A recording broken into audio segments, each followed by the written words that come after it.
welcome back to EDH Deck Building. I am your host, Demo, and this is 10 cards you should be putting in your Commander decks, episode 25. Starting out this time with a pretty simple one here, Mark of the Oni, 2 and a black, enchantment aura. Enchant creature, you control enchanted creature. There's something you don't see in black very often, right? Typically a blue effect. At the beginning of your end step, though, if you control no demons, sacrifice this aura. So, of course, if you don't control the demon, you're going to steal their creature for only your turn, and then they will get it back on your end step. But, of course, there's a whole lot of demon decks out there, and in fact, there is 51 black demon commanders. 51. That's a lot. And some of them are pretty darn popular. Some of them, though, are commanders you wouldn't even think of necessarily being demons, where this card will work. And I particularly like it in, say, a Hidetsugo deck, Devouring Chaos. Why? Because your commander's a sack outlet, right? And that is the other place that you can play this card. This does temporarily steal a creature in any deck. I can cast this on my first main phase if I'm on a sacrifice theme, gain control of my opponent's commander, and then immediately sacrifice it to any of the dozens of sacrifice outlets I have in my deck, right? So this is just a essentially removal spell in pretty much any sacrifice theme as well. Pretty good card. Next up, Mytic Manipulation, 1 blue sorcery. Look at the top 7 cards of your library. You may put one of those cards onto the battlefield if it has the same name as a permanent. Put the rest on the bottom of your library in random order. And of course, the same name thing doesn't work very well in the Commander format because it is a singleton format. However, this would be the one case where the same name thing might actually work for you if you're not in that theme, right? Obviously, if you're in that theme, I'm playing a Persistent Petitioners deck. I can obviously get a Persistent Petitioners off of this. Not super great for 3 mana, but it's okay. However, I can also get an island off of this, right? If I'm in that same deck. And of course, if I'm just in any mono blue deck, I can use this to just put an island into play. 7 cards is a lot. The chances you hit a basic island off of this is pretty darn good.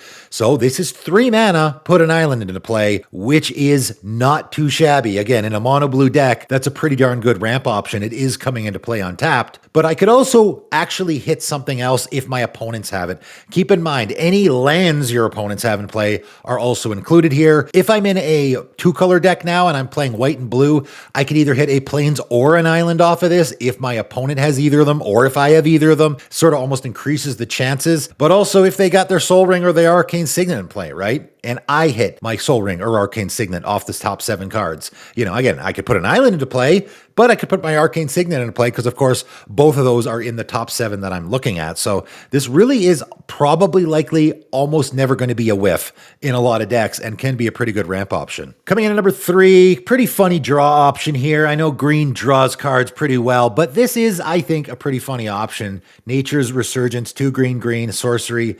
Each player draws a card for each creature card in their graveyard. And yes, you are going to allow your opponents to draw here. However, you're putting this in the deck where it's a massive advantage for you, right? If your opponents have 2 or 3 creatures in their graveyard and they get to draw 2 or 3 cards, yeah, okay, that's pretty good. But I'm playing a Sidisi deck and I have 20 creatures in my graveyard. So this is 4 mana, draw 20 cards, right? That's pretty good. The potential here is massive. It's a card I have never seen in a Commander game before. I know green draws pretty well, but there are situations, again, like in that Sidisi deck where a Rishkar's Expertise is not very good, probably, right? Because you're not playing a lot of big creatures. A Hunter's Insight is not very good because you're not getting in for huge amounts of damage. This is a way better option for drawing cards in a deck like that, I think. And obviously, fits in those huggy decks as well. Next up at number 4, probably a better draw option, Necrologia, 3 black instant. Cast this spell only during your end step. That's very specific. As an additional cost to cast the spell, you have to pay X life and you draw X cards. So of course, this was supposed to be the fixed version of Necropotence. It's essentially a one-shot Necropotence, right? Which is sort of using the same wording. The wording that is missing there, though, is the fact that things are exiled from your graveyard. Here, you don't have to do that. You can actually just discard the extra cards you have. Now, of course, Anybody who's putting those thought vessels or reliquary towers into all of their decks, which a lot of people are, now you just get to hang on to all those cards, right? I'm going to cast this on my end step, draw 12 cards or whatever, and I get to keep all of them. But likely the scenario here, if you don't have those, is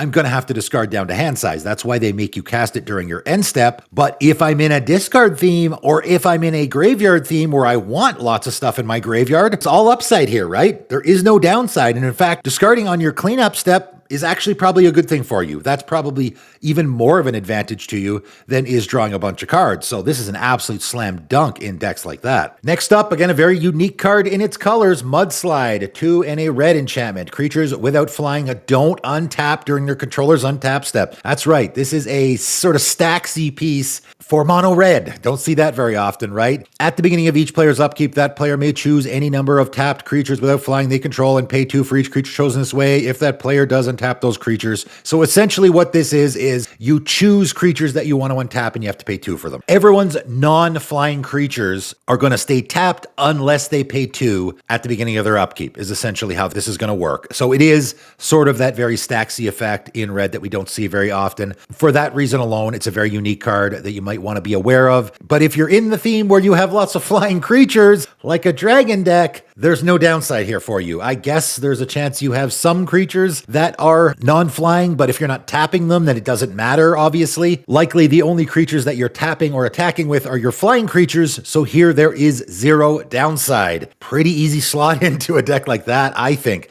especially if you're like in a mono-red dragon deck where maybe you need a little bit of help with that theme. Next up, really interesting equipment here. Necrologia, 3-mana artifact equipment with equip 2. Whenever equipped creature deals damage to a creature, tap that creature. That creature doesn't untap during its controller's untap step for as long as this equipment remains on the battlefield. And whenever equipped creature deals damage to a player, that player loses 1 life. Doesn't seem super great. However, the wording on here is really, really important. This is not combat damage. I mean, it can be combat damage, but it doesn't have to be. Outside of combat is where this card really gets out of hand, right? You put this in a deck where your commander is just throwing damage around. Anytime they're dealing damage to a creature, that creature is going to be tapped, and it's going to stay tapped as long as this card remains on the battlefield. Even if someone removes your commander, their creatures will stay tapped until the Necrologia is gotten rid of. Think about this in like a Bridget deck, for example. Anytime anyone attacks with their creatures, I can shoot them with my commander and they will stay tapped for as long as Necrologia remains on the battlefield.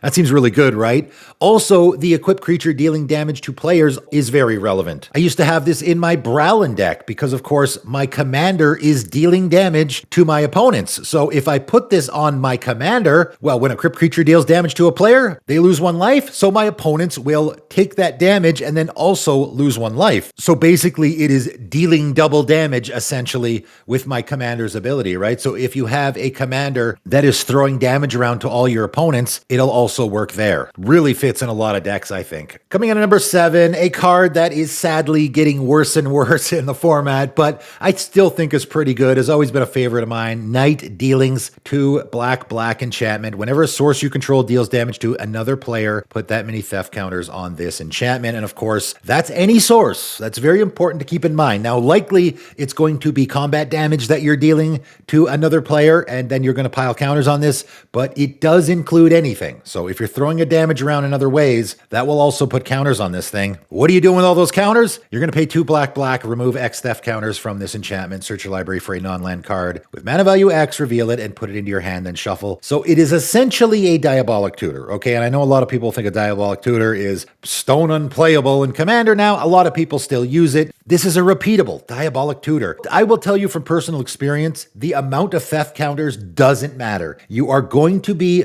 dealing enough damage to your opponents that this thing piles counters on itself all the time very easily. So this just becomes a repeatable Diabolic Tutor that you can use it every turn, or you can even use it more than once each turn if you got a whole lot of mana, right? It certainly is a budget tutor option as well. Also, I would say there is the fringe scenario where you just want lots of counters on stuff. Why do you want a whole bunch of counters on your enchantment? I'm not sure, but it is another option for this card. Coming in at number 8, a very unique card in its colors, Mog Infestation. This really is sort of the only true red board wipe, if you think about it. So 3 red sorcery, destroy all creatures target player controls. For each creature that died this way, that player creates 2 1/1 red goblin creature tokens. So this is a one-sided board wipe, or I guess a one-direction board wipe, whatever you want to call it. It only hits one person, right? So this is going to destroy all of one player's creatures. That is not something you see in red. Red does not have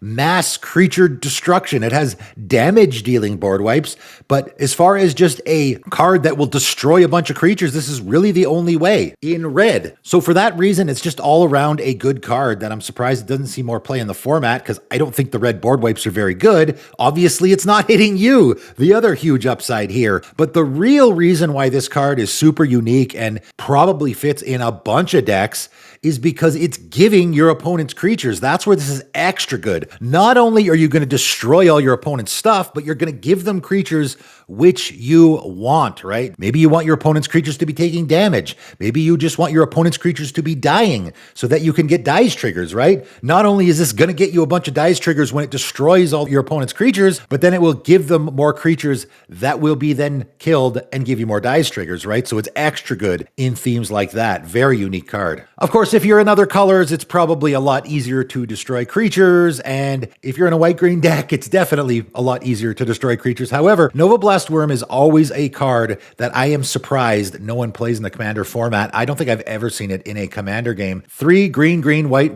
worm, 7/7. So it's pricey. It is 7 mana. However, whenever this creature attacks, destroy all other creatures. Wow. That obviously is a really powerful ability. It's a repeatable board wipe, right? And unless your opponent has a heroic intervention in hand, they're not going to have any blockers when your Nova Blast Worm attacks, right? Because you're going to attack with it, destroy other creatures, and very easily get in for 7 damage. And of course, if you have a heroic intervention in hand, now you get to keep your whole team, right? That's where this thing gets really out of hand. I honestly think you could put this in any deck. And again, it's sort of like that dead man switch scenario where you have this thing sitting on the battlefield that I can destroy all other creatures anytime I want. So, lay off me. You can use the politics sort of scenario with it. But of course, it can just come down and you can just start swinging with it every turn, destroying everyone's creatures and getting in for 7 damage. And then again, if I have the ability to make my creatures indestructible or regenerate them or whatever, it gets extra good. This is really a very unique and powerful card. All right, I'm going to end off with a not very powerful card, but a very unique card. It will probably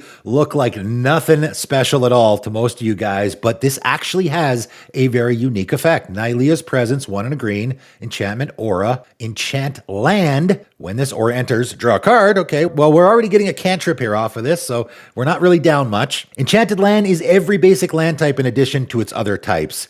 That is a very important effect in a lot of decks, and for a variety of reasons. Of course, it mana fixes, right? I mean, that's one thing. That's probably the worst way to use this card, but it does do that. You could put this in your 5-color deck, cast this, put it on any land, and that land now essentially taps for any color of mana. That is one way to use this. More importantly, of course, it is giving you every land type. That's where you really want to be using this card. Of course, the domain ability really wants you to have those land types. If I have a collective restraint in play, creatures can't attack you unless that controller pays X for each creature they control that's attacking you, where X is the number of basic land types among lands you control. Okay, well, I now have a land with every basic land type. So for just Nyahs Presence, it's making it so my opponents have to pay 5 every time they attack me with my collective restraint. There are commanders that have the domain ability, and of course, they're not 5-color commanders, so people will say they're stone unplayable, but this is a way to turn on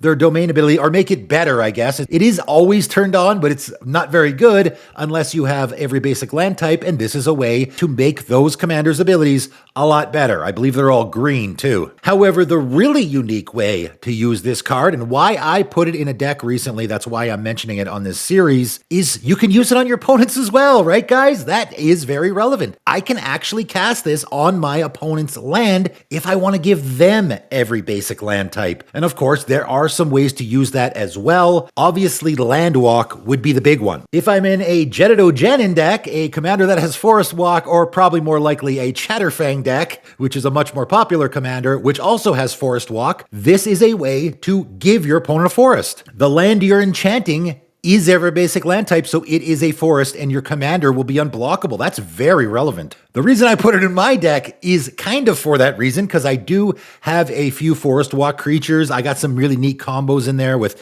Yavimaya and whatnot, but I also have a really funny combo here with a card I've always wanted to use in a commander game, and I finally figured out how to use it. And again, maybe this is another episode of 11 cards you should be putting in your commander decks, because I can give this card a mention as well. Mask of Intolerance, 2-mana artifact at the beginning of each player's upkeep. If there are 4 or more basic land types among lands that player controls, this artifact deals 3 damage to that player. Pretty bad in most commander games, I will say. However, if you're playing against a 4 or 5 color deck, that person's taking 3 damage every turn. If I'm playing against a 3 color deck, which is going to have the 3 basic land types, and I also have my Yavimaya or my Urborg in play, and that person is not playing forest or swamps, now I'm giving them the extra land type, which will bring them up to 4, and my Mask of Intolerance is hitting them. I know, terrible combo, right? In fact, most people would say that's not a combo, that's synergy. I don't know. If I'm putting Mask of Intolerance in my deck to combo with Nyahs Presence, how is that not a combo? It is. Of course, that's how I'm going to use the card in my deck. I'm going to cast this on my opponent's land, so it turns on my Mask of Intolerance, and they're taking 3 damage every turn because they control 4 or more basic land types. I know. Silly combo, but I had to throw it in that deck because I've always wanted to play this card, and Nyahs Presence is really one of the only ways to make sure I'm turning it on. So for that reason, it is a very unique card, and it does certainly fit in some decks. All right, that is it. That is all 10 more cards that I think you guys should give consideration for in your commander decks. That is it for today, though, and thanks for tuning in.